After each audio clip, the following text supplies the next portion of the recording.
Alright, another day and we have another graphics card that needs to be repaired. This time it's our GeForce RTX 3080 XT3. This is a gaming edition graphics card and it kinda has a lot of different issues. And the customer did send a note explaining the issues, so let's go ahead and read that. And here's the note. I don't really know exactly what he means, but we're just gonna throw that away and not listen to what the customer had said. And instead we're going to take this thing apart, since it had already been taken apart, and figure out what's wrong with this thing. He also mentioned something along the lines of some sort of a sense resistor. I don't know exactly what that is, where it is, what that means. Strut that ass! So we're gonna have to figure this out together. So let's take it apart, see what's under the hood.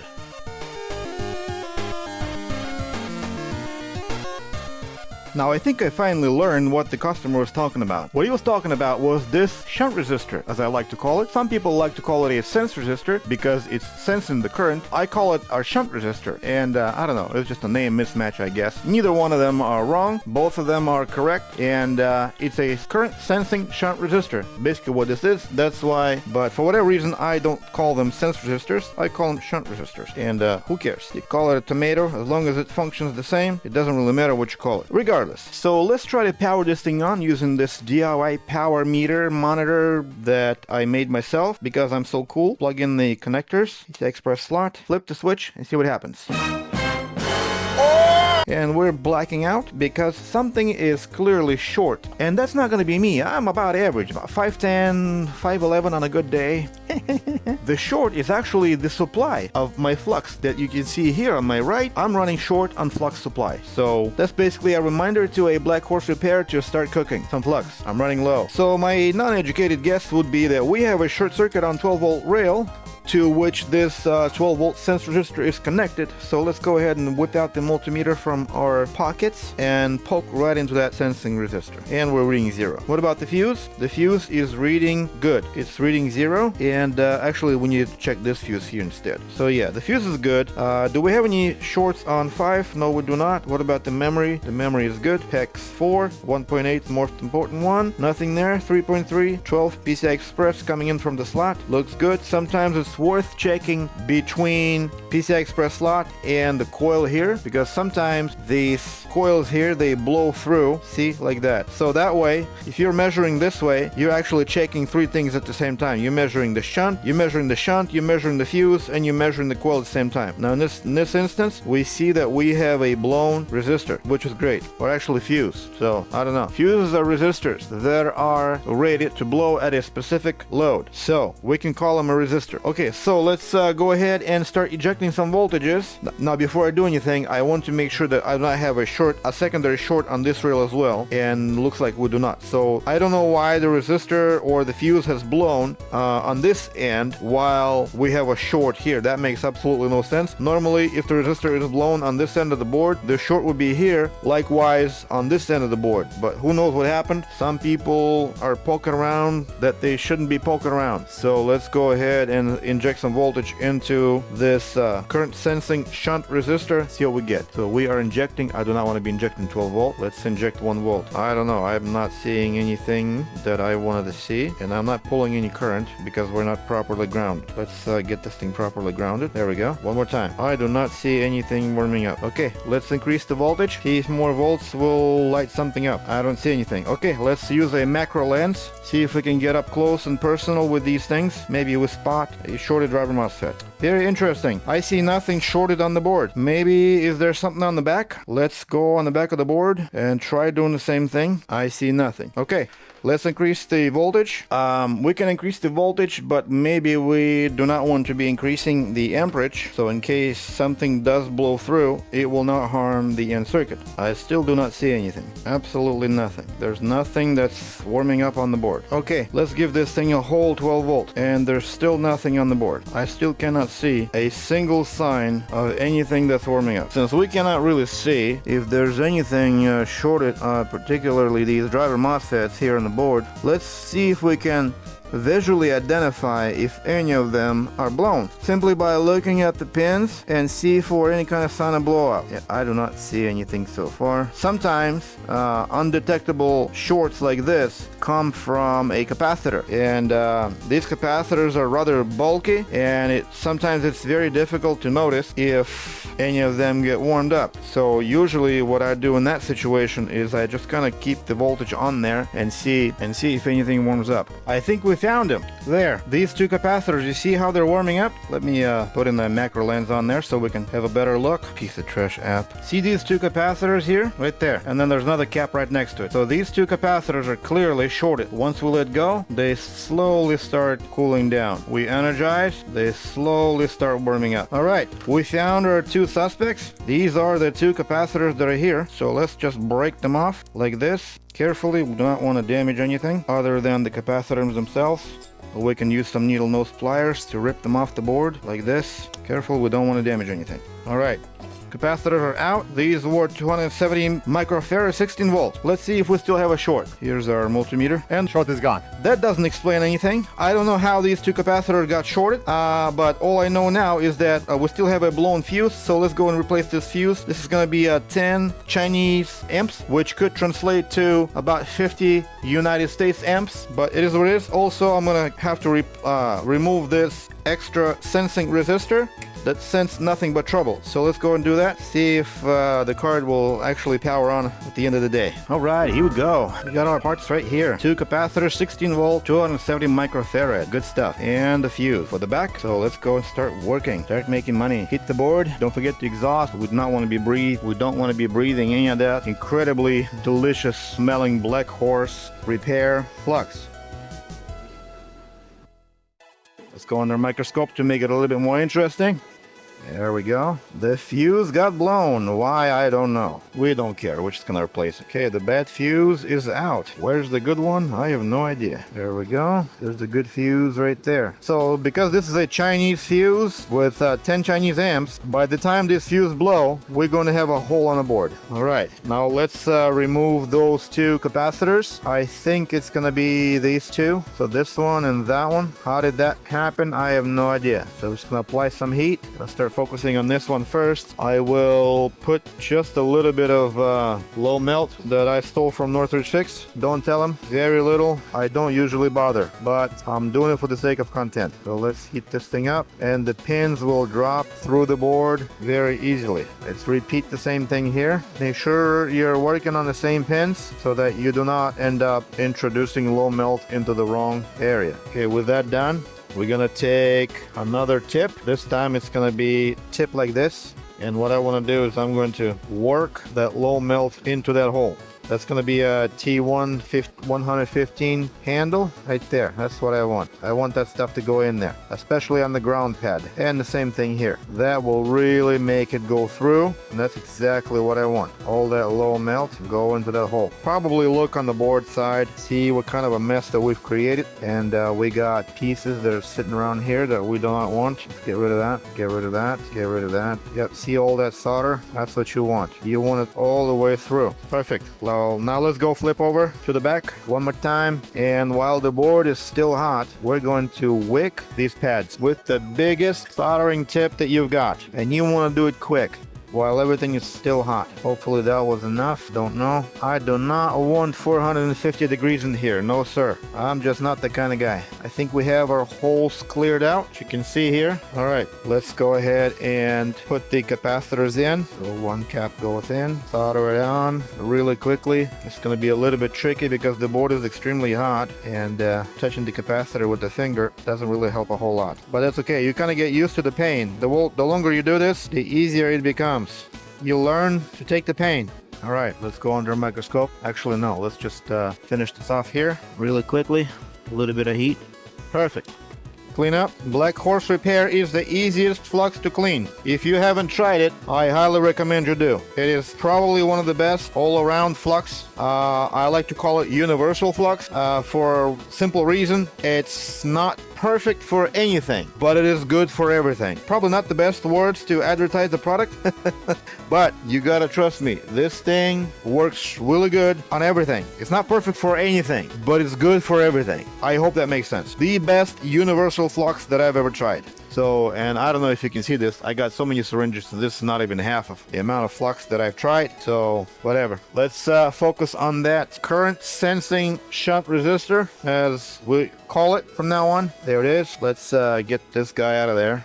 Not going to be putting any low melt here, just a regular solder there. So wait a minute. Oh, that's a correct shunt resistor. I thought he was doing a shunt mod. That's weird. I thought this was a shunt mod and he soldered one on top of another, but apparently he didn't. Apparently he just couldn't solder, and that's all it was. It just wasn't soldered properly. All right, there we go. Now it's soldered properly.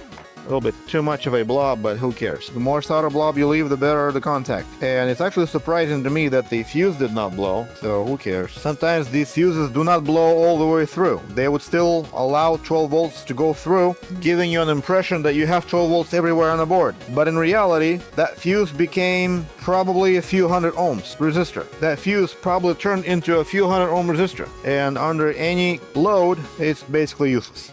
We're getting somewhere, yes. It's getting hot and sweaty, and I'm getting old and smelly, which reminds me of today's sponsor, these nuts. You can apply this on any part of your body where you have hair, especially your nuts. Such as your...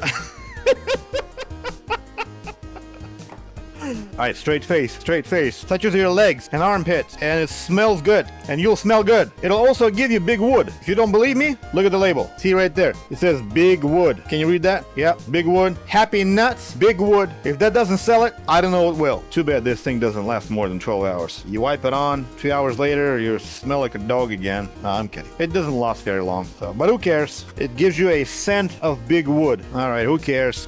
Let's power this thing on, see what it does. My guess is that we already have a fix. We just don't know it yet. All right, here goes this. Let's get the thermal camera ready. Let's have a look. What are we gonna get? And here goes nothing. There we go. Pulling 2.4 amps. Looking good. I see memory coils warming up. We got PEX. We got 5 volt. We got 1.8 volts. We got PEX. We still have 6 beefs. Son of a diddly. Who cares? Okay, let's plug this thing into the motherboard. HDMI cable. Power on. Sit back and enjoy the smell of big nuts. Oh, I'm sorry, big wood. Yes, that's the word. All right. We have picture! Power it off. Put it together, run some tests. I think we have a fix. Gotta put some new pads on here, make the customer happier, but nothing will make customer as happy as applying these big nuts on his nut. So, but nothing can make the customer happier than the big nuts. So, that will be it for this repair. I hope this was educating, but if it wasn't, at the very least, it was entertaining. And if it was, you owe me a like. Goodbye. Houston, we have a problem. As you can see here on the screen, we're only doing 8 volts instead of 12 on the PCI Express pin 1 and pin 2. So both of them are lying, which means the problem is not the current sensing resistor or the fuse, but something else. Most likely power monitoring chip or the PMIC or power monitoring IC integrated circuit. So this is actually a very common problem with the EVGA 30 series cards. They are the only ones that develop this kinds of issues after a short on a 12 volt rail. Doesn't matter what rail is shorted, whether it's PCI Express 1 or 2 or over here coming from the slot, does not matter. Always problems to follow with the power monitoring chip. So what we're gonna have to do now is and I'm really hoping that I can fix this without taking the card completely apart. Maybe we can fix this from the back. A lot of times it's the back chip that goes nuts, not the happy nut, but it goes nuts the other direction, the kind of nuts you don't want to go to, but we'll see. So take this thing off and we're going to power the board, and we're going to start poking around looking for some voltages on that chip. And we might even be lucky to get that chip replaced without disassembling the card, because I do not want to be disassembling the card right now. All right, so the chip is right here. Gonna go switch over to a microscope. There's the chip right there. So what we want to do is I'm going to check for voltages. You're not going to be seeing voltages on your screen, unfortunately. You're gonna have to trust me. So what I want to do is I want to start poking pin number 1. So pin number 1 is going to be right here. I want to see something like 12 volt. I see 11.9. Okay, let's remember that. Let's check pin number 2. and I see 11.9. So that's perfect. That means we're getting the exact same reading on both of these pins, which is exactly what I want. Now let's continue on checking with the third pin. The third pin reads 0.26 volt. This is gonna be my baseline. I want 11.9, 11.9, 0.26 across the whole chip on some pins. So we're gonna check pin number 4. I wanna see 12 volt, 11.9, pin number 5. 11.9, pin number 6. I want to see that odd 0.26 whatever. Exactly, right there, 0.265. Now we're going to switch over to the bottom of the chip. The first two pads are sometimes shorted, so you can measure either or. Should be 12 volt. 11.9, just like before. The second one is going to be the same, since they are shorted here on the board. And the third one, I want to see 0.265, just like the ones that are on this side end of the board. Okay, so next series is here, 11.9. 6 perfect, 11.96 perfect, and 0.65. So we're reading everything correctly on this chip, which means we're gonna have to take this thing apart. That sucks. So let's take this thing apart. What can you do? No fix. Actually, you know what? Before I take this thing completely apart, I want to check one more thing. I want to see if the fuse that we have replaced earlier actually delivers 12 volt across. So let's see. We're gonna go into the voltage mode, and then we're gonna start looking at what are we getting across from that. Yes, we got 12.59, 12.59. Okay, so this fuse and this coil is okay, which means that the coil was probably did not get damaged. All right, let's continue on. So even though we measured this chip and it turned out to be okay, it might be worthwhile to just go ahead and replace it, assuming that it will probably give you a bad reading either way. So let's go ahead and do that real quick. Take this LED thing off the board very carefully. We don't want to be ripping this off anytime soon. This cover here, probably can leave that on there, I suppose. And let's go and replace this chip, see if that helps. All right, checking for shorts. No short here, no short here, no short here. Okay, let's see if the board will power okay. Still a little bit warm, but it's okay. I can probably look at it under a thermal camera, because if that chip for whatever reason did not solder properly, we will see it before it blows up. Everything's looking good. 3 amps, the card is warm. Let's go into Windows and see if the problem is fixed, or the problem is with the chip at the front of the board, which will require us to disassemble the board further. Plug it in. Let's go into Windows real quick. Still posting, that's good. We are still posting, yay. All right, let's go into GPU-Z and FarmArc. Let's have a look around what we see. What's our voltage? The voltage is still incorrect. Okay, shut down. Problem is either with the chip on the front of the board or with some of the resistors that went bad. Okay, same thing as before. This time the chip is oriented a little bit differently. You can rotate the board if it makes it easier for you. Doesn't matter to me. So I'm going to do power on the board, see what I'm getting on pin number 1. 1199, 1199. Sold for a buck. 0.27, 1199, 1199, 0.27. What about here? 1199, 11. Oh, there we go. This one here is reading 11.7 volts, and then it drops, which means if I measure here on this pin, which is on this end of the resistor, which is before this pin, I am reading steady 11.8, 11.7. That drops. So if that drops, that means that a different resistor is on the way somewhere that went bad. So probably this resistor or this resistor. I don't know, whichever of these two resistors that gets voltage that I'm looking for. I'm looking for a good 12 volt. So we're dropping down to 9.8, 9.8, 9.8. So my question now is, are we dropping down to 9.8 at the shunt resistor?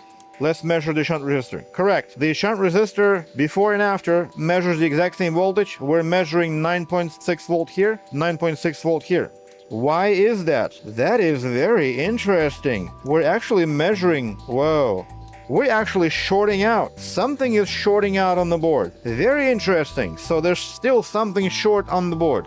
I did not even see that coming. Wow, look at that. Maybe we were just getting too hot. Okay, I want to go ahead and fire up the tool that no one ever needs, called the oscilloscope. No one needs an oscilloscope. We're going to start looking at the NV, VDD core phases, whatever you want to call them. and figure out what's wrong with that. Okay, here's the scope view. Recall preset number 1. Okay, let's see what the memory is doing. Memory looks good. What about you? Good, good, good, good. Everything is looking good so far. Oh, we're just gonna have to wait for this thing to cool down. Maybe we can put a cooler on here. That should definitely help. I'm guessing the core starts to go hot and it starts to pull a whole lot of power, tricking us into thinking that we got a problem. I do not like tricks. All right, what about this memory here? Good, good, good, good, good. Okay, what about here? Perfect. Everything is looking absolutely great. All right, I have no issues with power stages. Okay, so the Northridge fix was right. We do not need an oscilloscope. All right, let's go under a microscope. But we do need a microscope. So let's go under a microscope, continue on with our reading. Ignore everything that we've seen so far. Let's go ahead and actually, since I got that tiny thing there, I wedged my probe in there.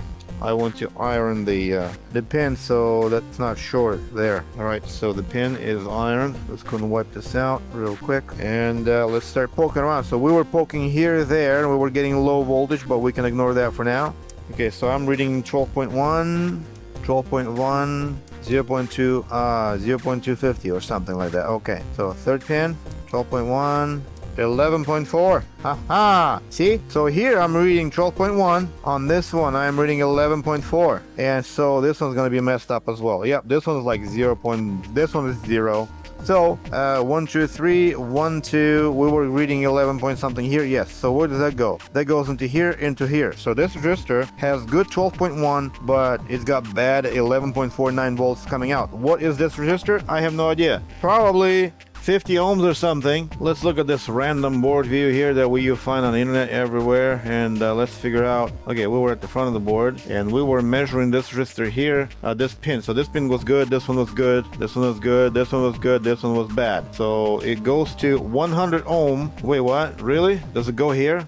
Oh, it does, yeah. Wait, yeah, it does. It goes to the middle resistors, and it's supposed to be 100 ohm. Okay, do we have 100 ohm on that resistor? We're getting exactly 100 ohm on that resistor. So we are reading the deviation on the chip itself. Let's go ahead and replace this chip with the one that we took off of this board earlier. I'm guessing it's still good, so that way we don't have to charge customer for an extra part. Don't need any more parts. That's the minimum amount of parts. Is all we want. All right, where are you? All right, here we go. So here's the chip that we want to remove, and this is the chip that came from the back of the board. Let's go ahead and prepare this chip by applying Black Horse Repair flux, best flux in the world for universal soldering. And we're going to apply some solder on the pins like this, so that our pins will be tinned with a lower melting point solder like this. Perfect. We can probably take this chip and make sure that we orient it correctly before we put it away, so that we can just grab it and like this. That's the orientation. We're matching the dot on the chip with the arrow on the board. So we're gonna put that chip away and start heating things up. I'm gonna start heating it up with 2 hot air stations at the same time to speed up the process and minimize the damage. I do not want 400 degrees in here, no sir, or 450 or whatever people use. That's nuts. Let's get that chip off the board. There we go. Almost there, almost there. Bam. Chip is out. Some more flux from Black Horse Repair. Put the original chip back on there that came from the back of the board. And here we go. We can now finish this off with just 1 hot air station. Well, let's move things around so that we can mix leaded solder with unleaded solder. That still remains on the board. And press it down just a little bit. All right, there we go. Clean up the pads. There we go. That looks absolutely, almost. There we go. That looks absolutely gorgeous. Wipe it out, cool it down, test it, taste it, what have you. Hopefully this is it. You do not want to cool down the chip immediately. Okay, check the short. No short on 12. No short, no short. Okay, I'm going to cool the board, and after the board is cooled, we're gonna run some tests one more time. Yeah, I think I saw an ad on Facebook about these Happy Nuts deodorant. I must admit, it smells really nice, but the thing is, it's kind of hard. It's not easy to apply. Could hurt if it's cool enough, because the cooler it is, the harder it is. So the warmer it is, the softer it becomes. And it doesn't last maybe a couple hours. I mean, if you put this on before you go to bed, you wake up, and if you sweat it throughout the night, you're gonna start smelling your sweat. So, you know, one of those ads that you see on Facebook that you should never buy anything from is basically what this is. So don't bother. Don't waste your money. It smells nice though. I really like the way it smells. I just don't like the way it works. Who cares? Maybe it's because it's all natural, you know, the environmentally friendly and all that. That's probably what it is. That's probably why it doesn't work very well. But who cares? It's okay. So let's power this thing on again, looking at it with a thermal camera as usual, so that if anything blows up, we will see it firsthand. Nothing's blowing up. Okay, let's go ahead and check for voltages on those pins that we've been looking at earlier. I do not have a multimeter view for you, unfortunately. You're gonna have to trust me. Okay, so we were getting 12 in here, 1201, 1201, 0.73, 1201, 1201. Slightly less, so this one is still reading slightly less. Makes me wonder. It's almost, yeah, 0.75. I think it's gonna work. What about here? This one's good. Yeah, it's just a little bit lower with my dull multimeter probe. Just going to sharpen them out real quick. Try again. So 0.25. See, what my concern is, why am I getting 0.25 here, but I'm not getting 0.25 here? I should be. Oh, I am. What about here? Oh, okay. Yep, just a probe. All right, just a dull probe. Yep, the importance of a sharp tip probe has just become very critical. That is exactly why I have a strip of sandpaper there. See this strip here? That's a piece of sandpaper that oftentimes I take my probe and I'm just gonna go, and it's sharp as a needle. Perfect. All right, who cares? Let's plug this thing in. Go into the Windows real quick and see if problem has been resolved. Hopefully this is it. All right, GPOS version old 2.6. What are we getting? 12.3 volt, 12.1 volt. Yes, we're good, I think. The clock jumped. Let's run the firmware real quick. Yes, 998% TDP. We're good. I think we fixed it. Let's power this thing off, put it together, run some tests, and I think we're done. Thank you for watching. Thank you for being patient. And I'll see you later. Goodbye, and don't forget to like and subscribe. There's my Flutie Fluff. Aww, look at her. She's beautiful. All right, get out of here. Something is telling me that there's a problem with that fuse where that where we had that shunt resistor thing going. I'm also thinking the shunt resistor may have gotten bad as a result of a short. Hard to say, because if you think about it, you power the board on with a dead short on those two capacitors. Everything along the way that's passing 12 volt and spreading it across the board is going to get super hot and most likely get out of spec. Even though we were reading correct values, that does not necessarily translate into a perfectly working component. So what I want to do is I'm going to replace them both. I'm going to replace the fuse and I'm going to replace the shunt resistor, and we'll see if that raises the voltage on the PCI Express input 1 up to just by 1 millivolt, and hopefully we'll be able to push all the way up to 100% TDP. But let's see, hopefully it's just a bad fuse or shunt or whatever. I do not want to have any more problems with this board, that's for sure. All right, so here we go. Let's zoom in here into our working area. I want to replace that. I will steal the shunt resistor from a donor board. This 4090 here is going to be a donor for a shunt resistor, so let's steal that first.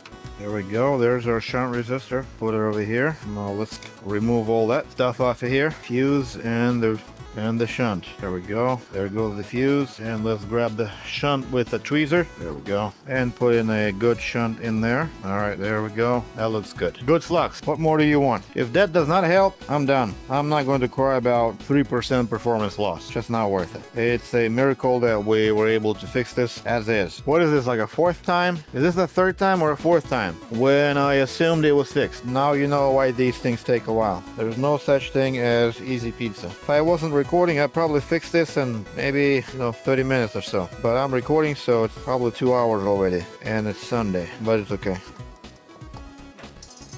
One last test. If it works, it works. If it doesn't, I'm gonna call it a fix, regardless. All right, there we go. Same thing. We are still losing 1 millivolt on the 8-pin number 1. Probably half a millivolt. I don't know. It's gonna be impossible to find. So I'm just gonna let it go. We're doing 94, 95, 96% GDP. Let's see what happens when they run out on 1080p. Probably be even worse. Nope, same thing. Oh, there we go. 100%, 96, 98.6. I guess it just needed more load. This is why I don't like EVGA cars. They're never consistent with their power consumption. They're never consistent with this stuff. It's ridiculous. When you update the BIOS, all hell breaks loose. Things just go haywire, reporting weird values and whatnot. I don't like EVGA cards. They're just dumb or over-engineered. Whatever the term is. When something's over-engineered, it becomes dumb. That's my opinion on that. So thanks for watching again, and goodbye.